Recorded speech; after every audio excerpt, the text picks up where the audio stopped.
Buenas tardes, jóvenes del quinto A del Divino Maestro. Los docentes de Ciencia y Tecnología hemos elaborado el siguiente video denominado Trabajo Mecánico. Veamos un concepto de lo que es el trabajo, desde el punto de vista de la física primero, ¿ya? A ver, muchas veces asociamos la palabra trabajo con alguna actividad que requiere algo de esfuerzo físico o intelectual, como remover un mueble, montar bicicleta o leer. En física, el concepto de trabajo está asociado a la acción de una fuerza sobre un objeto y al desplazamiento de este, ¿no? Como se observa en esta figura, esta persona está realizando una fuerza sobre este objeto y lo va a mover. Vale decir, la fuerza por la distancia que logra mover ese objeto me da origen a lo que es el trabajo, al trabajo mecánico en este caso. Por lo tanto, decimos que una o más fuerzas realizan trabajo mecánico cuando vencen la resistencia de otro agente y lo hacen mover de un punto a otro. Trabajo realizado por una fuerza constante. El concepto de trabajo mecánico es tan intuitivo como el de fuerza, están muy relacionados. Por ejemplo, cuando una persona eleva un objeto pesado hasta determinada altura, se dice que ha realizado un trabajo para el cual ha tenido que ejercer una fuerza de una magnitud dada, ¿no? Por ejemplo, este niño está levantando este saco que contiene papas hasta cierta altura, ¿no? Está aplicando una fuerza y hay un desplazamiento, por lo tanto está realizando trabajo. Por otro lado, si se eleva el mismo objeto al doble de altura, se admite que ha realizado el doble de trabajo. El trabajo se simboliza generalmente con la letra W.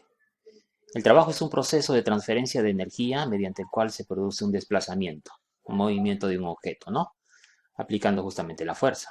El concepto de trabajo, sea de una fuerza constante o variable, se define de la siguiente forma.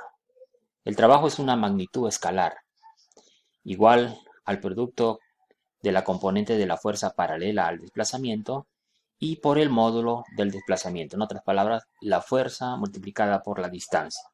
Y ambas van a tener la misma dirección. Se realiza el trabajo mecánico cuando transmitimos movimiento mecánico bajo la acción de una fuerza, ¿no? Por ejemplo, acá tenemos lo siguiente. El trabajo que va a realizar un cuerpo aplicando una fuerza para que ese cuerpo se desplace del punto A al punto B es igual a la fuerza aplicada por el desplazamiento. ¿Ya? Esto depende, ¿no es cierto?, si la fuerza corresponde a la misma dirección del desplazamiento o, en algunos casos, la fuerza es aplicada con cierto ángulo a la dirección del desplazamiento. Entonces, nuestra fórmula quedaría de la siguiente manera. Ese trabajo que se aplica, ¿no?, con determinada fuerza para mover de un punto a otro punto, va a ser igual a la fuerza por el coseno del ángulo que tiene que ver con el desplazamiento y la fuerza por el desplazamiento. Las ecuaciones que hemos dado solo permiten calcular el trabajo de las fuerzas constantes, que significa que no varían, ¿no?, su valor, más no de las fuerzas variables. O sea, esa fórmula no se emplearía para fuerzas variables, solamente para fuerzas constantes. En el sistema internacional, la unidad de fuerza se mide en newtons, el desplazamiento se mide en metros y el trabajo se mide en joules. ¿Qué significa? Los newton por el metro me dan las unidades de joules, que son unidades de trabajo. Un joule equivale a un newton por metro, ¿no? Si bien la definición de trabajo están involucradas dos cantidades vectoriales, como son la fuerza y el desplazamiento, recuerden que al ser vectoriales significa que tienen una dirección determinada, el trabajo es una cantidad realmente escalar, ¿ya? O sea, es una magnitud escalar en otras palabras. A ver, otra cosa que debemos saber, el trabajo también se puede calcular mediante gráficos de fuerza-posición, ¿no? Acá tengo la fuerza en el eje de las y la posición en el eje de las X, donde la fuerza es paralela al desplazamiento, ¿ya? En el gráfico, es decir. Entonces, ¿cuál sería el trabajo? El área bajo la curva nos da el trabajo realizado por la fuerza. O sea, el área que yo veo acá entre esa fuerza y ese desplazamiento dado no es otra cosa que el trabajo. Fuerzas que no realizan trabajo. ¿Mm? Parece algo contradictorio. Si estoy aplicando una fuerza, necesariamente toda fuerza realiza un trabajo. No en todos los casos. Cuando una fuerza no realiza desplazamiento,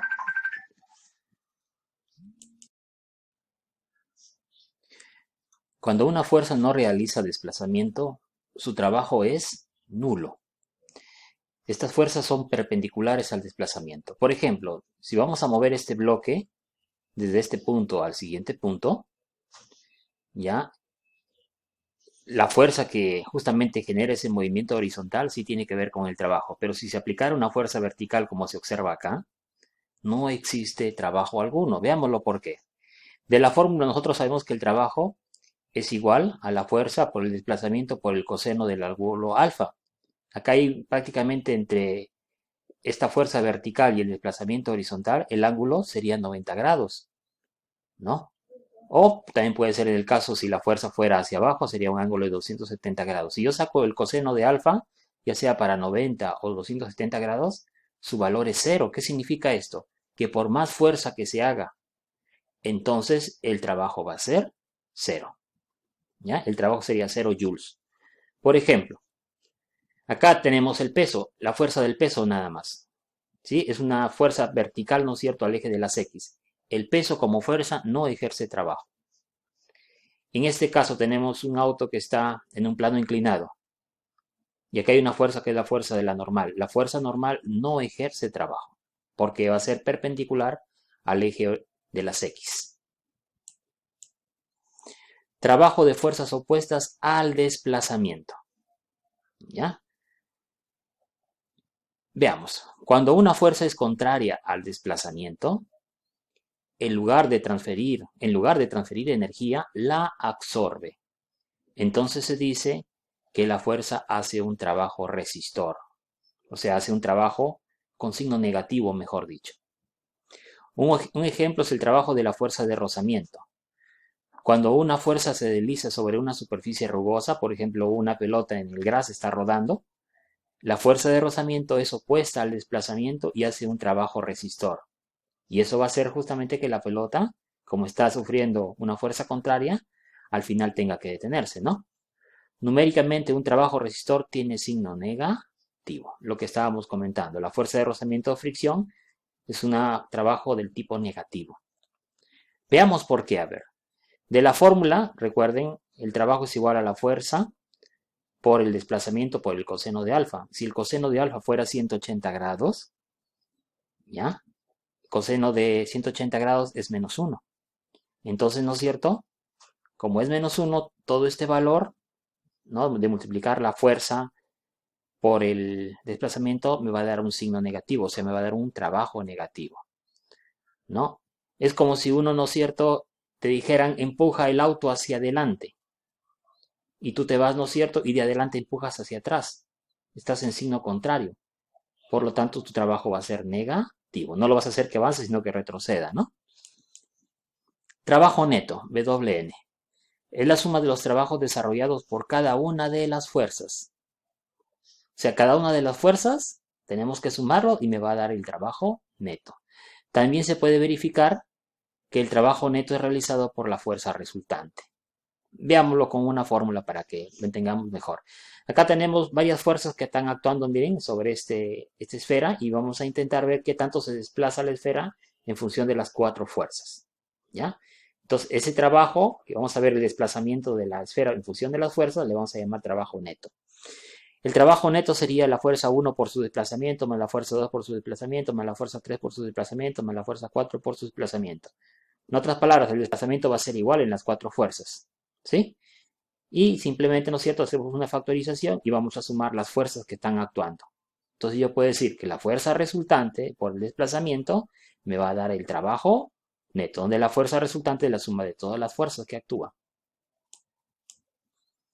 Veamos un ejemplo resuelto. Una grúa jala un auto de 1000 kilogramos con una fuerza de 5000 newtons. ¿Ya? Acá está el auto y acá en ese lado va a estar la grúa. Y está jalando, ¿no es cierto?, el auto con una fuerza de 5000 newtons. Y forma con la horizontal, o sea, el eje de las X, un ángulo de 53 grados. La fuerza de rozamiento es 500 newtons. Recuerden que la fuerza de rozamiento es una fuerza que se opone al movimiento y en este caso es 500 newtons. Calcula el trabajo realizado por cada una de las fuerzas que actúan sobre el auto al desplazarlo 10 metros. El auto se va a desplazar 10 metros. ¿Ya? Entonces, tenemos que hacer un diagrama de cuerpo libre del auto para ver, ¿no es cierto?, las fuerzas que están actuando. Recuerden que una fuerza que actúa acá es el peso, de manera vertical al centro de la Tierra. ¿Ya? El peso sería la masa por la gravedad. Asumamos que la gravedad es un 10 metros sobre segundo al cuadrado, ¿no? Y me va a dar un peso de 10.000, una fuerza, el peso de 10.000 newtons. Tengo la fuerza de fricción, que se va hacia la izquierda, que son 500 newtons. Tengo la fuerza normal, que va a ser, ¿no es cierto?, la llanta del auto de manera vertical al eje de las X hacia arriba. ¿Ya? En este caso va a tener el mismo valor del peso. Y tenemos, perdón, no es el mismo valor del peso, tendríamos que calcularlo, porque acá va a haber otra fuerza. ¿Ve? La fuerza de 5.000 newtons que hace la grúa con un ángulo de 53 con respecto a la horizontal. Entonces tendría que descomponer acá en el eje de las X qué fuerza está actuando y también en el eje de las Y en función de los 5.000 newtons. ¿Ya? Entonces hagamos los cálculos. Tenemos que el trabajo final, perdón, este de acá es el trabajo de la fuerza que se está realizando, ¿sí? Multiplicado por el desplazamiento, ¿no? Pero recordemos que acá hay un ángulo, entonces sería el vector del trabajo, que son 5.000 newtons, multiplicado por el coseno de alfa, que sería 53 grados, lo multiplicamos por el desplazamiento, que serían 10 metros, y nos va a salir un valor de 30.000 newtons. Perdón, joule, 30.000 joules, porque estamos hablando de unidades de trabajo. Calculamos el trabajo realizado por la fuerza de rozamiento, ahora sí, la fuerza de 500 newtons. ¿Ya? Entonces también sería la fuerza por la distancia. ¿Ya? Entonces sería la fuerza por el coseno de alfa. En este caso el ángulo alfa es de 180 grados porque es contrario, ¿no es cierto?, al movimiento. Por el desplazamiento. En otras palabras serían la fuerza de 500 newtons por la distancia que son 10 metros, por el coseno de 180 que en este caso es menos 1 y me sale un valor de menos 5.000 joules. Entonces acá podemos ver el peso y la fuerza normal o vertical hacen el peso que está acá y la fuerza vertical, así, ¿no es cierto?, como la fuerza descompuesta de los 5.000 newtons, ¿sí? Como son verticales al movimiento, simplemente van a hacer un trabajo nulo. Su trabajo es cero.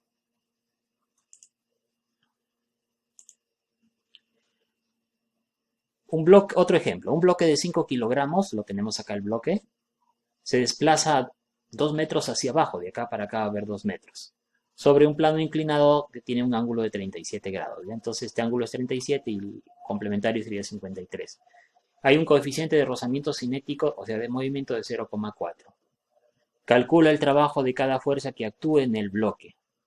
¿Ya? Entonces vamos a calcular justamente cada fuerza, el trabajo que realiza. Realizamos un diagrama de cuerpo libre del bloque cuando está descendiendo y descomponemos el peso en los ejes X y Y. Entonces, acá tenemos el peso, que son 5 kilogramos de masa multiplicado por la gravedad, que en este caso vamos a ponerle su valor de 9,8, ¿ya? Entonces, ese sería el valor del peso.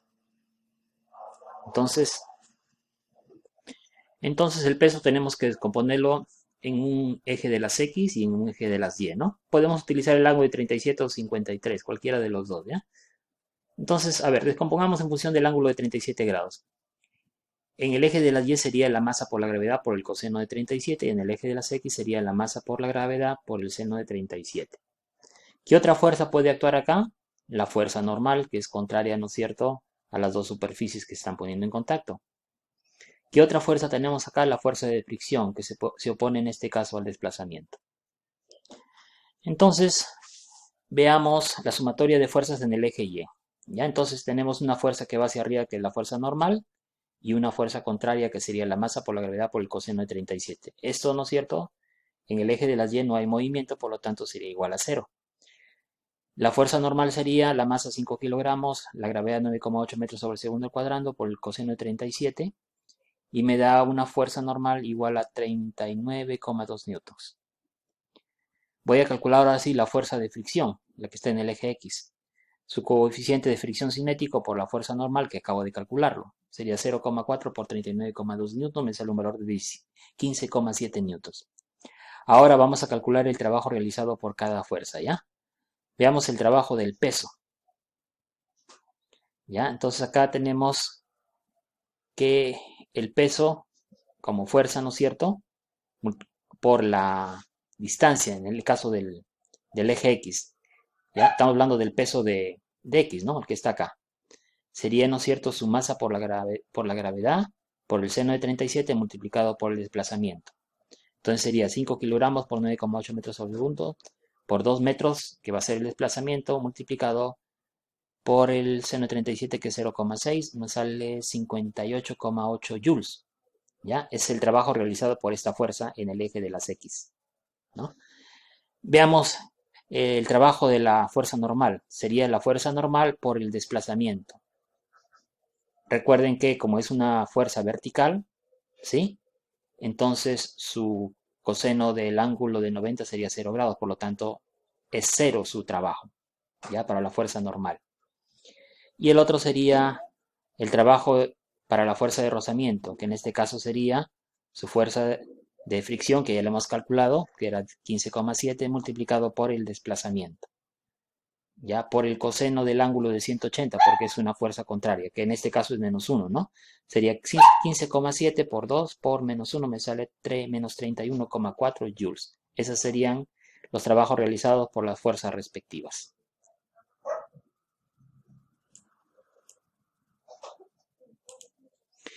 Trabajo de una fuerza variable. ¿Ya? El trabajo, la fórmula que hemos visto anterior es cuando la fuerza, ¿no es cierto?, realizada es constante. Ahora veamos cuando la fuerza es variable. La mayoría de las fuerzas que actúan en la naturaleza son variables. Por ejemplo, la fuerza elástica al deformar un resorte, a medida que se va deformando, cuesta más esfuerzo conseguir deformándolo, ¿no? Si tenemos un resorte y lo estiramos, vamos a gastar determinada fuerza. Seguimos estirándolo, la fuerza ya no es la misma, es mayor. Quiero estirarlo mucho más, la fuerza va a ser mayor. Por lo tanto, la fuerza es variable. Por tal razón, no podemos calcular el trabajo realizando una multiplicación escalar, como en el caso de las fuerzas constantes, ¿ya? Entonces, se puede obtener el trabajo de fuerzas variables si conocemos la dependencia de estos con el desplazamiento a través del gráfico fuerza versus desplazamiento. Fuerza versus desplazamiento, ¿ya? En este ejemplo vamos a ver el trabajo realizado por una fuerza variable que es igual a la suma de las áreas, ¿no? Por ejemplo, acá vamos a estirar, imagínense un resorte o una liga, ¿no es cierto?, desde 2 metros hasta 5 metros. Y las fuerzas, ¿no es cierto?, que se van a emplear van a ser desde 0 newtons hasta 10 newtons. Perdón, debería ser desde 4 hasta 10 newtons, porque desde acá va a ser, ¿no? Sí. ¿Qué más? Para obtener una aproximación del trabajo realizado podemos dividir el área total en pequeñas áreas de rectángulos y luego sumar todas estas áreas. Por ejemplo, acá tenemos este rectángulo que está acá, desde acá hasta acá. Tiene una base de 3 y tiene una altura de 4. 3 por 4, 12. Ya, 12 joules sería, ¿no? 3 por 4, 12. Ahora vamos, este triángulo rectángulo vamos a calcular que sería desde 4 hasta 10 sería 6 la altura y la base sería 3. 6 por 3, 18. Entre 2, 9. 12 más 9, 21 joules sería, ¿no es cierto?, el área que está acá, que sería el trabajo realizado para esa fuerza variable. Entonces, para obtener una aproximación del trabajo realizado, podemos dividir el área total en pequeñas áreas rectángulos y luego sumar todas esas áreas, ¿no? Como lo hemos hecho en el ejemplo. Veamos otro ejemplo resuelto. En la figura se muestra el gráfico de fuerza versus distancia. Esta es la distancia y esta es la fuerza. De una fuerza que varía según la posición. Determina el trabajo de la fuerza para desplazar el objeto desde la posición x igual a 2, o sea, 2 metros en este caso, hasta x igual a 10 metros. Hasta acá, o sea, desde acá hasta acá, en términos de desplazamiento. ¿Ya? Entonces acá voy a calcular por áreas, ¿no? El área de este cuadradito más este triángulo, lo sumo a esas tres áreas y ese es el trabajo realizado, que es un trabajo variable. El área del rectángulo que está acá tiene 2 de base por altura 200. Significa 2 por 200, 400 joules es su área. Para este triángulo rectángulo que está acá, su altura es 200 y su base es 2. 2 por 200, 400 entre 2, me sale 200 joules. Ahora este triángulo de acá tiene una altura de menos 100 y tiene una base de 4. ¿Ya? 4 menos 100, 400 entre 2 me sale menos 200 joules. Y sumo las tres áreas. 400 más 200 menos 200 me sale 400 joules el trabajo realizado. Aplicación a herramientas y máquinas. Equilibrio de una barra. Ley de la palanca. Un caso de equilibrio de excepcional interés es el de una barra rígida o que se apoya en un punto o fulcro, como se ve acá, ¿no?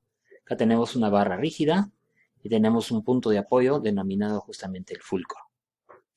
A ambos lados del fulcro se aplican dos fuerzas, F1 y F2, a las distancias respectivas del fulcro, distancia 1, distancia 2. Se cumple lo siguiente, que la fuerza 1 por la distancia 1 es igual a la fuerza 2 por la distancia 2. Esta fórmula recibe el nombre de ley de equilibrio de una barra apoyada o también se conoce con el nombre de la ley de la palanca. El producto de una fuerza por su distancia al fulcro tiene que ser igual al producto de la otra fuerza por su distancia respectiva al fulcro para conseguir que la barra se encuentre en equilibrio. Generalmente la ley se puede escribir de la siguiente manera.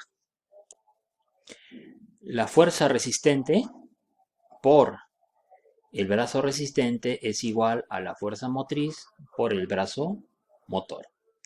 Esta ley se va a aplicar para construir las denominadas palancas. Las palancas son máquinas sencillas que se diseñan casi siempre con el objetivo de vencer una elevada fuerza resistente, aplicando una fuerza motriz más pequeña. Para vencer esa fuerza y teniendo en cuenta la ley del equilibrio, se hace que la distancia de la fuerza resistente al fulcro o al brazo resistente sea menor que al brazo motor. Pero el trabajo que realizamos para levantar un peso con una palanca es el mismo que si no utilizamos la palanca. Lo que ocurre es que ejercemos una fuerza menor, en otras palabras, realizamos un menor esfuerzo y recorremos más espacio empujando el brazo motor hacia abajo, ¿no? Para tener una idea de esto de acá. Cuando nosotros queremos mover una piedra grande con una barreta, la barreta hace de palanca, ¿no? Entonces ponemos la barreta junto a la piedra por la parte de abajo y ponemos otra piedra pequeña como si fuera punto de apoyo o fulcro, ¿sí? Y la fuerza que vamos a ejercer hacia donde se encuentra esa piedra pequeña sería la distancia.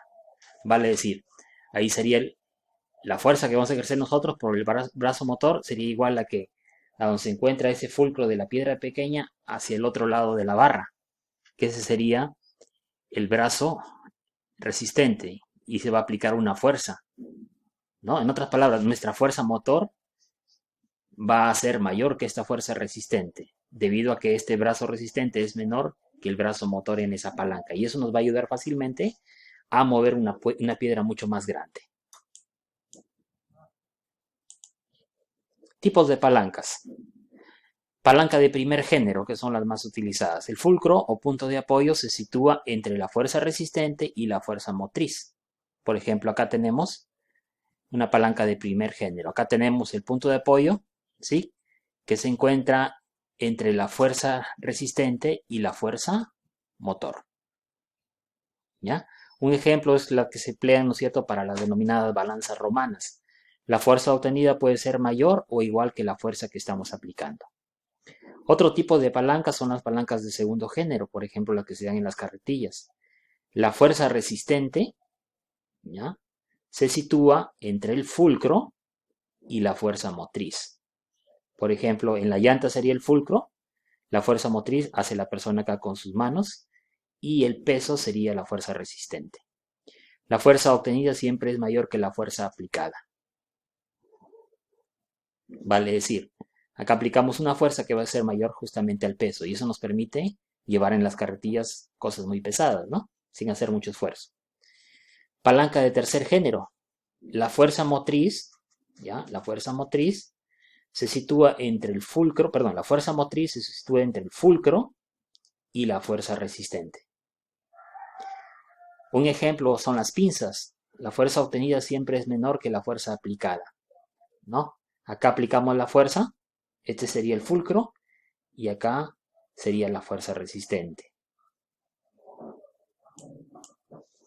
La polea fija. La polea fija se cumple que el brazo motor o motriz es igual al brazo resistente, como se ve acá.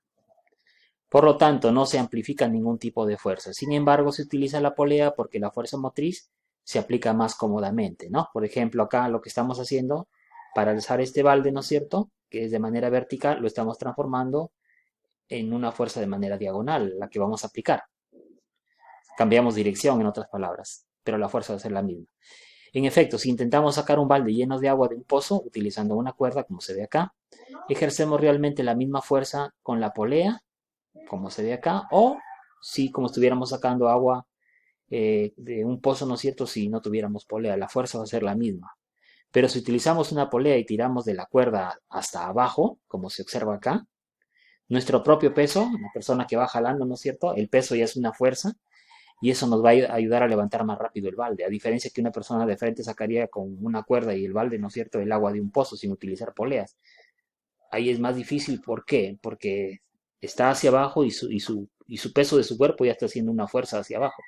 Y eso hace, ¿no es cierto?, dos cosas, que la persona ejerza más fuerza y el cuerpo también, ¿no es cierto?, le puede ganar, ¿no? Que sería muy peligroso. El plano inclinado. Los planos inclinados de la derecha, acá tenemos dos planos inclinados, ¿sí? Van a tener los dos la misma altura, miren, pero la distancia, ¿no es cierto? Desde la base, en el caso del segundo plano, ¿no es cierto? Su base es mayor de distancia que el otro, ¿ya? Los dos planos inclinados de la derecha tienen diferentes pendientes, acá se ve, la pendiente es más corta, un mayor ángulo, y acá la pendiente es más larga, tiene un menor ángulo. ¿En qué caso debemos realizar menos esfuerzo para elevar la bola? Vamos a verlo hoy día.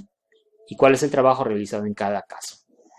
El trabajo realizado en los dos casos es el mismo y coincide con la variación de energía potencial que se encuentra en la bola, vale decir, la que llegue hasta la parte más alta, ¿no? Como se ven las dos figuras. El esfuerzo menor va a ser en el segundo caso, ya lo vamos a ver por qué. Entonces, ¿qué puedo decir acá? Que el trabajo sería igual al peso por la altura, ¿sí? Recuerden que el peso es la masa por la gravedad, y la masa por la gravedad, el peso es una fuerza, vale decir, la fuerza 1 por la distancia 1, como se ve en el primer dibujo, va a ser igual en el segundo caso a la fuerza 2 por la distancia 2, ¿ya? Y puedo tener una relación de fuerza, ¿no? La fuerza 2 entre la fuerza 1 es igual a la distancia 1 entre la distancia 2, y acá puedo calcular la fuerza 2, que sería la relación entre la distancia 1 y la distancia 2 multiplicada por la fuerza 1. Como en el caso de la distancia 2 es mayor que la distancia 1, acá hay mayor distancia, se ve en el dibujo, y acá hay menor distancia. En el plano 2 está menos inclinado, miren. Acá hay menor inclinación, acá hay más inclinación, la pendiente es mayor, ¿no? Entonces la fuerza 2 será más pequeña que en el caso anterior, aunque lo debemos mantener esa fuerza hasta recorrer una mayor distancia. ¿Qué significa esto en otras palabras? Que la primera persona va a aplicar menos fuerza, pero va a recorrer menos distancia. Y la segunda persona va a aplicar menos fuerza, pero va a recorrer mayor distancia, ¿ya? Entonces, utilizar estas rampas no nos ahorra realmente el trabajo, pero sí nos permite subir pesos aplicando menor fuerza, como en el segundo caso. Actividad, ejercicios. Bueno, el primer ejercicio, un bloque de 100 newtons de peso se encuentra sobre una superficie horizontal rugosa donde el coeficiente cinético es de 0,25, se aplica una fuerza F de 100 newtons que forma un ángulo de 37 con la horizontal para un desplazamiento de 5 metros. Se pide dos cosas: cuál será el trabajo realizado por cada una de las fuerzas que actúen sobre el cuerpo, y luego hay que calcular cuál será el trabajo neto efectuado. Segunda pregunta: un bloque de 2000 newton de peso se resbala por el plano inclinado sin rozamiento, como se va a mostrar en una figura. Calcula el trabajo realizado por cada fuerza y tienes que calcular el trabajo neto realizado sobre el bloque para un desplazamiento de 0,1 metros. Tercera pregunta: el bloque mostrado, como está acá, es soltado en su posición A. Esta es la posición A. Y luego de 4 segundos recorre una distancia de 16 metros. Hallar el trabajo que desarrolla por la fuerza de rozamiento. Cuarta pregunta: halla el trabajo neto que realiza para el bloque de 10 kilogramos se desplace desde el punto A hasta el punto C. Su valor tienes que darlo en joules. Y el ticket de salida de la clase de hoy día, que es lo más importante que aprendiste en la clase de hoy. Y si entendiste la clase de hoy, ¿cómo lo sabes? ¿Y qué preguntas tienes sobre la clase de hoy? Eso es todo. Hasta otra oportunidad.